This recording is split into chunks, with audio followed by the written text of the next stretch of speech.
So after learning why M pulled a gun on Len after last week's amazing cliffhanger, I have to say this is one of the most interesting loopholes I've seen in quite a while. More or less, the contents of the letter can be summed down to Pito saying, listen, you gotta win, if you die a foolish death, if you die in any way, basically, even if it's after an hour, I'm gonna kill you in real life. So essentially, he comes up with a plan, well, I can't die, there's a good chance we won't be able to make this out alive, so I'll kill Len, I'll become leader, I can then forfeit, I can leave the match while still being alive, and technically, I'm following the rules in the letter, and I won't get killed in real life. Maybe I'll piss off Pito, but ultimately, that's a great loophole. And I have to say, it is a pretty great loophole. I don't buy the fact that Pito actually would kill him in real life. I think it's definitely an exaggeration. I believe that M believes that she would kill him, but I don't believe Pito actually would.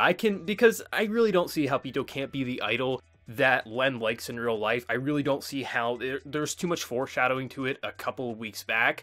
But I could definitely buy her having maybe a more bitchy side, maybe because she has a bunch of stress in her life and maybe she does take it out on him. I could see something like that happening and him actually being afraid of her, but there's no way in an anime that's been so silly and goofy that there would actually be a life and death consequence. I don't buy that whatsoever, but I do like the loophole quite a bit. But this episode, I actually have to say, is probably my favorite Gun Gale Online alternative episode. It's a very goofy episode. It really is. If all the content that happened in this episode happened in an SAO anime where there actually was a life or death situation, like if they were actually trapped in the game and if they died in the game, they died in the real world, I would hate this episode. But because this anime knows what it is, it's not putting the characters' lives actually on the line. I mean, sure, I'm saying it is, but I really don't buy it. The whole idea of Len and her just being kind of reckless, gimmicky, kind of tropey, everything about the episode, it was fun because it knew what it is. There's so many self-aware moments in this episode. I mean, Len talks to her damn gun, and then they put like googly eyes pretty much on it. Like, there's so many stupid moments that are actually pretty entertaining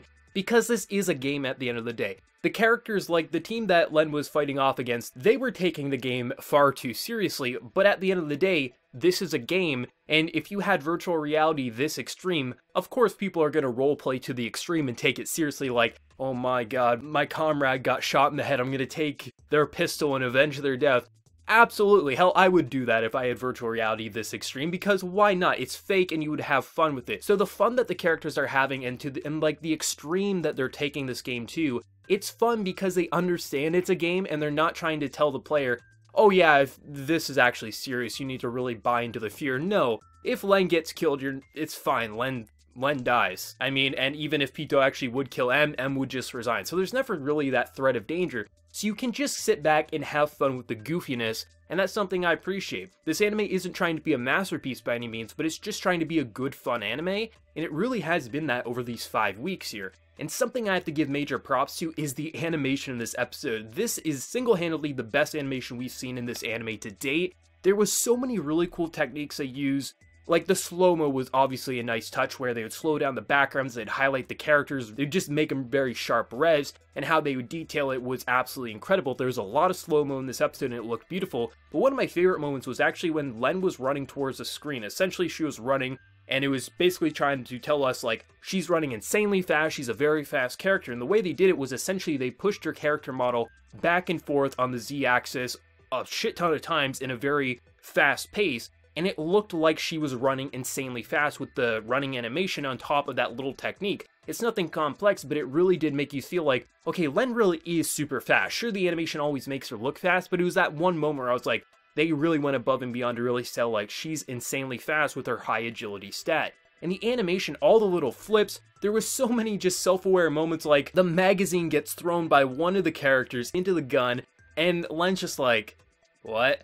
And I like that because this is a game, so you can buy into the kind of more ridiculous moments, like, did they really just throw the magazine into the gun from across that distance? But you can buy into it because it is a game. There could be logic filter for that, basically saying, like, if there is a gun and you do throw it, maybe magnetize them together. Like, there definitely could be something in the code to do that, but nonetheless, it's a game, so you don't really take it too seriously. If this was actually real world, you might be a little more skeptical, but the anime has been trying to be this kind of goofy and fun show that is just trying to tell a story about personal growth, overcoming the obstacles in your real world life, and then just having a badass tournament in the game, and it's really doing a solid job. Like, I mean, it's surprising that those kids that Len has passed constantly throughout this anime ended up being the macho women in this episode, But I do like how they didn't come to the realization that she was Len by some weird coincidence. I mean, she was carrying her gun on her bag as like a little keychain, so there is some logic there to that, but this episode was goofy. It's really a goofy, silly, honestly dumb episode, but the way it just uses that whole element to its advantage to be fun, and because this really isn't life or death situation here, hell, maybe M actually would get killed by Pito in real life, but still, there was nothing in this episode that make you really fear for the lives of any characters. It was just, you sat back, you relaxed, there was so many self-aware moments, there was a lot of moments where I'm just like, did this really just happen? But ultimately, because it knows what it is, I never was like, okay, this anime's so stupid, I can't watch. It was fun. Like, I don't think anyone's going to be writing this as like a masterpiece or anime of the season, but I think a lot of people, and a good amount of people, are probably going to come out of this anime having a damn fun time. This was a fun episode. Easy as that. It was definitely the most fun episode, the most entertaining. I might even rewatch this episode because it was just damn pretty to look at with all that stunning animation, and just the comedy was pretty decent as well. But let me know your thoughts. What do you think of this episode? Your favorite moment? Let me know down in that comment section below. And if you enjoyed the video, remember to leave a like, and if you're new, also be sure to subscribe. So until next time, everyone, please take care and have a good one.